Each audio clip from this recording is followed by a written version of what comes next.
Did they ask you to do this because your name was Eric? Yes, exactly. No, because I'm a control freak, and if I let someone else do it, I'm like, why didn't someone ask this question? Right. I know the feeling.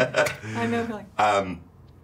So this has been sort of a interesting journey, I would think, just because it's not very often you get to write a series of movies. And, I like Bond, our movies change the directors, but you've been this through line. And has that been challenging, exciting? Do you feel like is there things you thought of like in the third movie, I can't do this, but ooh, I can in the fourth? I mean, tell me a little bit about the process. I've always been, as a writer, a fan of continuing storylines. My feeling is if your characters are interesting enough for a 2-hour movie, and if the world is interesting enough, it should be able to last should be able to continue on. And as a television writer, I've spent my career, doing continuing storylines. So this was a really delicious opportunity to do that on the big screen, with having the books at hand. I forget what the other part of the question was. Just sort of the journey of doing it, and like, are there things as you went? I mean, obviously you have the blueprint of the book, but are there things you thought of as you were going along that you thought, I can't do this in New Moon, but like then a year later, you're like, oh wow, I can do that idea I had, or whatever. Do you get those moments of? Yeah, you do. One of the things that happened over the course of 5 movies is the getting to know the characters better, as played by the actors.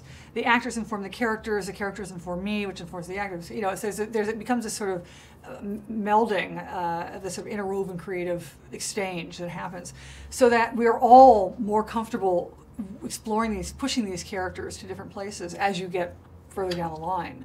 So it's an exciting evolution. I think that, being creative, I think everything has its challenge. When you're looking at a blank piece of paper, it has its challenge. And when you're trying to take something else that someone did, where the sort of challenges between trying to sort of like work with Stephenie, work with different directors, and then sort of once you sort of had, and Catherine cast the first movie, and you had these people and you watch them, did all those things come into play as you sit down and write each additional one and think of the strengths or weaknesses, or it would be really interesting to see this actor as this character do this thing? I mean, does all of that sort of inform the process as you go about doing it?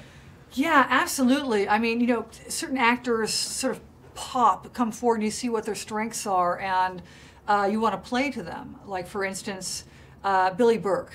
This is a man who can deliver a line. So, I start writing just slightly more dry or comedic lines for him, and he takes them and runs with them. Same with Anna Kendrick.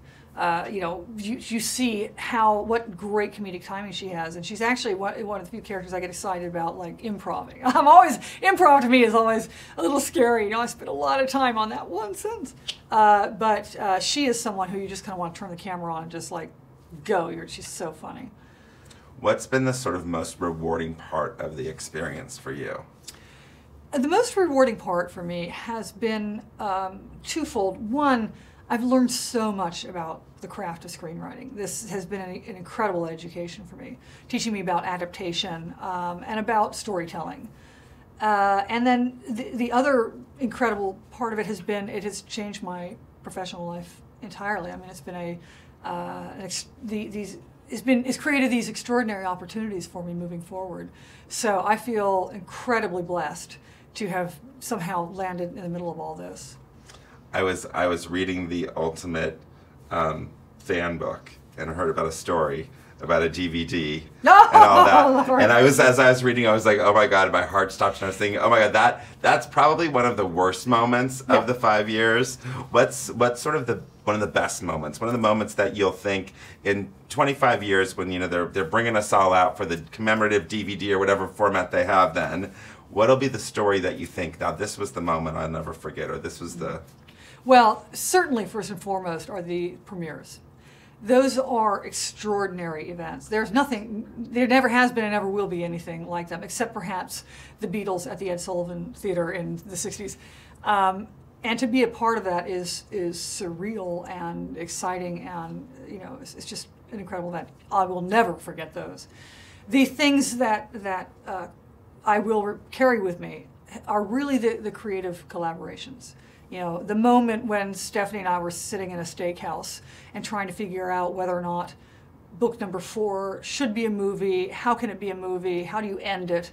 And we had just this sort of extraordinary, that moment of inspiration hit us at the same time, and we realized, and suddenly the whole movie became, I know what it is now. You know, and I had many of those experiences with Summit Entertainment, Eric Feig and Jillian Bohr, who were shepherding this project, and with Godfrey, Karen Rosenfeld, and Stephenie. It was a very special creative team, and I hope to work with all of them again. It's, you know, it's really rare that you find this kind of creative partnerships, and it was really great.